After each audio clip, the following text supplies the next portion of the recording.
Hello everyone. आज की इस वीडियो में हम बात करेंगे रिस्पांस टू एक्सरसाइज, यानी एक्सरसाइज के वक्त रेस्पिरेशन में क्या क्या चेंजेस आते हैं वो हम बात करने वाले हैं। तो हमको मालूम है कि एक्सरसाइज के वक्त हमारे जो स्केलेटल मसल्स हैं इनमें ब्लड की ज़रूरत ज़्यादा होती है और बढ़ जाती है। और लगभग कितना बढ़ जाती है हमको मालूम होना चाहिए कि नॉर्मल कंडीशन में 2 to 3 ml पर 100 ग्राम पर मिनट ये रेस्टिंग कंडीशन में स्केलेटल मसल को ब्लड सप्लाई होती है।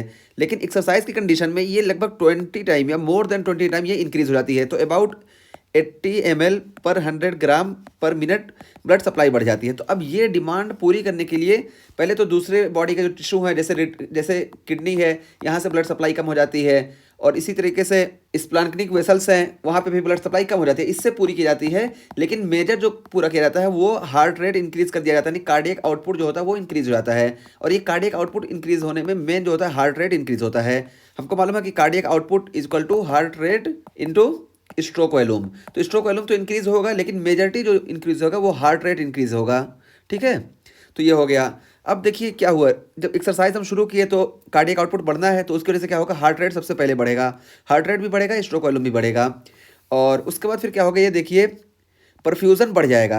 परफ्यूज़न पहले देखिए यहाँ सिर्फ नीचे हो रहा था, तो अब जो है ब्लड फ्लो ज़्यादा हो जाएगा, जिसकी वजह से परफ्यूज़न बढ़ जाएगा। और परफ्यूज़न बढ़ा है तो देखिए ये पल्मोनरी ब्लड फ्लो तो बढ़ेगा ही। और जब पल्मोनरी ब्लड फ्लो बढ़ गया, ये देखिए पल्मोनरी ब्लड फ्लो बढ़ गया, तो देखिए increase ventilation perfusion ratio from base to apex. तो देखिए पहले सिर्फ यहाँ पे वेंटिलेशन परफ्यूज़न बराबर हो रहा था, और यहाँ पे देखिए वेंटिलेशन तो था लेकिन परफ्यूज़न नहीं हो रहा था। लेकिन अब जब ब्लड फ्लो बढ़ गया, पल्मोनरी ब्लड फ्लो बढ़ गया, तो उसकी वजह से वेंटिलेशन परफ्यूजन रेशियो बढ़ जाएगा। क्यों? क्योंकि from the base to apex, base से अपेक्स तक पूरा ये जो है ब्लड फ्लो होने लगा, इसकी वजह से वेंटिलेशन परफ्यूजन रेशियो बढ़ जाएगा, बिकमिंग मोर यूनिफॉर्म। तो अब ये मोर यूनिफॉर्म हो गया, पहले मोर यूनिफॉर्म नहीं था, सबसे ज़्यादा परफ्यूजन वेंटिलेशन यहाँ हो रहा था और सबसे कम यहाँ पे हो रहा था। लेकिन अब क्या है, ये मोर यूनिफॉर्म हो गया एक्सरसाइज की कंडीशन में। और increase cellular respiration, cellular respiration increase हो जाएगा। क्यों? क्योंकि एनर्जी की ज़्यादा ज़रूरत होगी, ज़्यादा एटीपी की ज़रूरत होगी, इसकी वजह से सेलुलर रेस्पिरेशन बढ़ जाएगा, जिसकी वजह से increase carbon dioxide production, carbon dioxide का प्रोडक्शन बढ़ जाएगा। और डिक्रीज पीएच एट टिश्यू, और टिश्यू में पीएच कम हो जाएगा। और इसकी वजह से क्या होगा, right shift of oxygen dissociation curve. तो देखिए ऑक्सीजन डिसोसिएशन कर्व ये जो नॉर्मल था, ये देखिए ये वाला नॉर्मल, ये राइट शिफ्ट हो गया और यहाँ आ गया। तो यही है right shift of oxygen dissociation curve, जिसकी वजह से tissue offloading of more oxygen.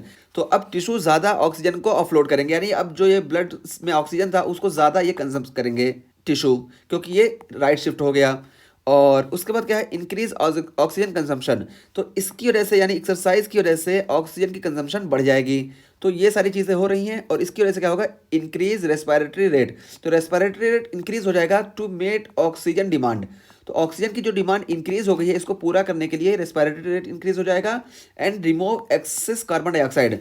और यहाँ जो टिश्यू में देखिए एक्सेस कार्बन डाइऑक्साइड का प्रोडक्शन हो रहा है, इसको रिमूव करना होता है, इसकी वजह से भी इंक्रीज रेस्पिरेटरी रेट हो जाएगा। और उसके बाद फिर हम बात करते हैं पार्शियल प्रेशर की। तो देखिए partial pressure of oxygen in arteries और partial pressure of carbon dioxide in arteries, ये मेंटेन रहेगा, इसमें कोई भी चेंज नहीं होगा। क्यों? होम्योस्टैटिक मैकेनिज्म की वजह से। जो चेंजेस आएंगे वो कहाँ आएंगे, partial pressure of oxygen in veins ये डिक्रीज हो जाएगा। क्यों? क्योंकि ऑक्सीजन ज़्यादा कंज्यूम हो रहा है टिश्यू में, इसकी वजह से वेन में पार्शियल प्रेशर ऑफ ऑक्सीजन ये डिक्रीज हो जाएगा, अबाउट 40 mmHg हो जाएगा।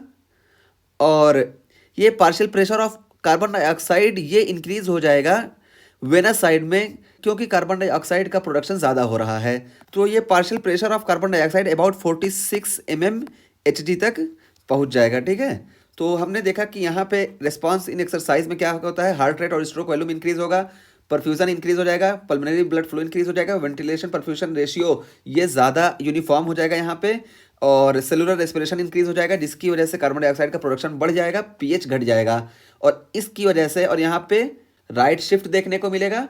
और जब राइट शिफ्ट देखने को मिलेगा ऑक्सीजन डिसोसिएशन कर्व में, तो यानी क्या है कि ये हीमोग्लोबिन के मॉलिक्यूल जो है आसानी से ऑक्सीजन को डिलीवर कर देंगे टिश्यू को। तो उसकी वजह से देखिए ऑफलोडिंग ऑफ ऑक्सीजन ये बढ़ जाएगी, और ऑक्सीजन कंजम्पशन भी बढ़ा क्योंकि एक्सरसाइज हो रही है।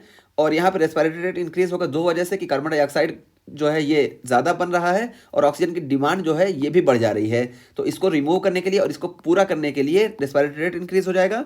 और फिर हमने पार्शियल प्रेशर ऑफ ऑक्सीजन की बात की वेनस साइड में और आर्टरी साइड में।